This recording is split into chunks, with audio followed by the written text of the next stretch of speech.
Selama kita menonton anime Oshinoko, kita sudah tahu kalau tujuan Aqua adalah untuk mengungkap siapa dalam kejahatan di anime ini. Tapi pertanyaannya adalah, apakah tindakan Aqua itu tindakan yang benar? Atau jangan-jangan dia salah sasaran?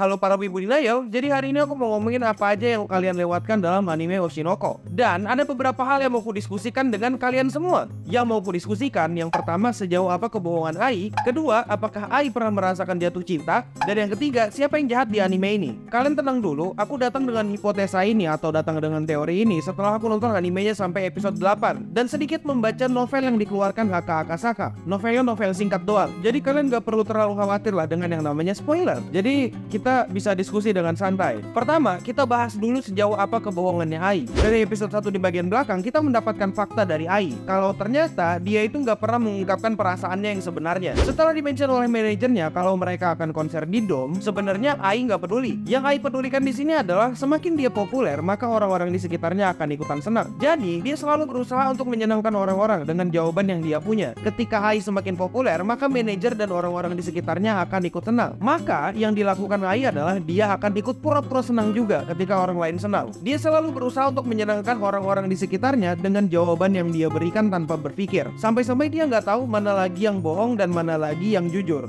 Dari sana kita sudah tahu kalau Ai adalah penjilat handal. Dia rela menjilat orang lain demi kepentingannya sendiri. Dari sana kita sudah tahu kalau Ai sebenarnya adalah orang yang suka menjilat orang lain dengan tujuan supaya orang senang dengan keberadaannya dia. Kebohongan Ai bukan cuma sampai sana, tapi selama dia menjadi idol dan orang tua bagi Aqua dan Ruby, dia selalu berakting. Di episode 8 pun Aqua baru sadar kalau sebenarnya dia gak benar-benar mengenal orang tuanya. Dan Aqua akhirnya mempertanyakan, apakah Ai selama ini berakting? Atau apakah dia sudah menunjukkan dirinya yang sebenarnya? Aqua mengira kalau selama ini Ai cuma berakting di depan kamera dan di depan fansnya. Tapi ternyata di kehidupan sehari-hari pun Ai selalu berakting. Jadi buat kalian yang gak paham, kesimpulannya Ai itu berbohong dalam kehidupan sehari-hari. Dan orang-orang di sekitarnya pun gak sadar dengan hal itu. Kedua, apakah Ai selama ini pernah merasakan jatuh cinta? Coba kita teliti lagi di episode 1 bagian akhir. Dia melakukan monolog dan bercerita kalau sejak kecil dia nggak pernah merasakan yang namanya kasih sayang atau jatuh cinta. Dan juga Ai pernah bermonolog tentang bagaimana sosok pembenci seperti dia bisa menjadi seorang idol yang akan dicintai semua orang.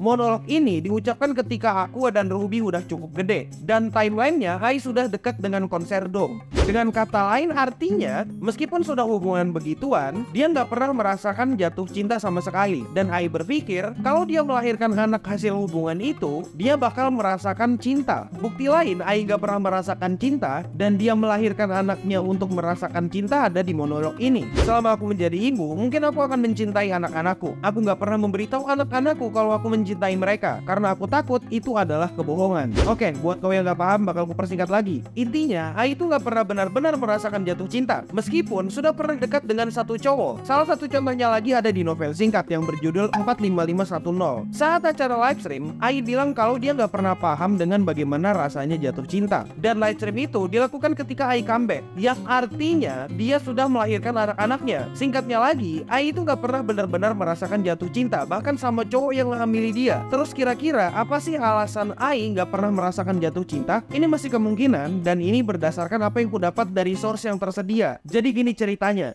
Ai itu adalah anak berkebutuhan khusus. Kenapa aku berasumsi kayak gitu? Ya ayo kita pikir-pikir lagi. Kemungkinan Ai itu mengidap satu penyakit yang namanya prosopagnosia. Aku nggak tahu cara ngejanya gimana, tapi intinya penyakit itu adalah penyakit yang nggak bisa ngenalin muka orang lain. Pada dasarnya dia nggak bisa membedakan wajah orang lain. Di episode 1 kita sudah dilihatkan kalau Ai itu nggak bisa membedakan antara Aqua dan Ruby. Bahkan dia sampai dikoreksi sama Saito. Bukan cuma itu, di novel singkat buatan Haka Akasaka yang judulnya 45510, novel itu mengkonfirmasi kalau Ai itu sering salah orang dan sering salah sama nama orang lain. Bahkan beberapa member Bikomachi itu mencurigai kalau Ai mempunyai developmental disabilities karena dia nggak bisa membedakan orang lain. Bahkan kalau dia menyebutkan nama orang lain, dia sering salah sebut nama. Karena dia nggak bisa membedakan wajah orang lain, jadi dia nggak bisa benar-benar mengenal orang itu. Dan nggak akan tumbuh yang namanya rasa sayang atau jatuh cinta itu. Dan mungkin satu-satunya cara dia bisa mengidentifikasi orang lain adalah dengan suara atau penampilan atau barang-barang yang ikonik. Nah, dari sini kita bisa lanjut ke pertanyaan terakhir. Sebenarnya siapa yang jahat di series ini? Menurutku sebenarnya yang jahat itu Ai.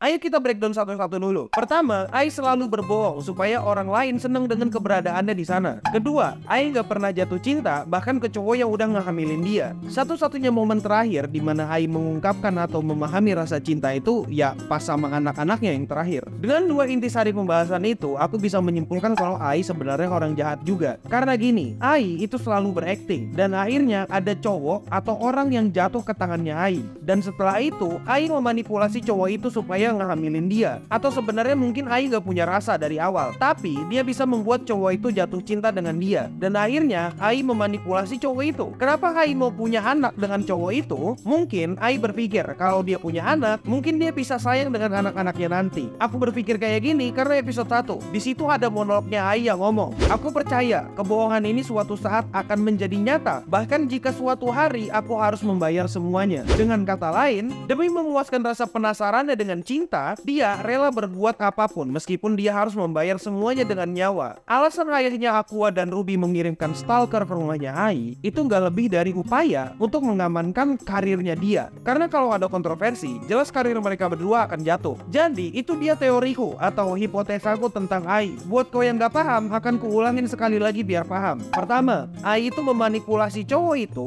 supaya ngehamilin dia. Kedua, Ai itu sudah memprediksi akhir hayatnya. Dan ketiga, mungkin Ai mengalami prospagosia, itu apalah namanya. Intinya penyakit yang nggak bisa ngenalin muka orang lain. Ya kasih tahu ke aku apa yang salah dari teori liar ini. Aku tahu ini teori liar, tapi karena ngelihat percakapannya aku jadi overthinking dan akhirnya datanglah ini. Ini liar banget. Tapi kalau om menyanggah silahkan sanggah di komentar. Dan itu aja dulu. Aku admin Yami. Stay clean and sound. Tapi gini, itu mungkin kan Ai mengalami penyakit yang namanya prosopagnosia gitu yang dia nggak bisa ngenalin muka orang lain. Anaknya sendiri aja dia salah loh. Anaknya sendiri, dia Aku sama Ruby pun ketukar. Dia gak tahu nama orang lain, tapi dia tahu dia pernah dikasih itu. Gimana? Tapi paham gak? Hanya dengan penampilan stalkernya dia tahu, oh ini yang pernah ngasih aku ini. Mungkin ya, tapi gak tahu. Ya kau bisa pikirkan sendiri lah.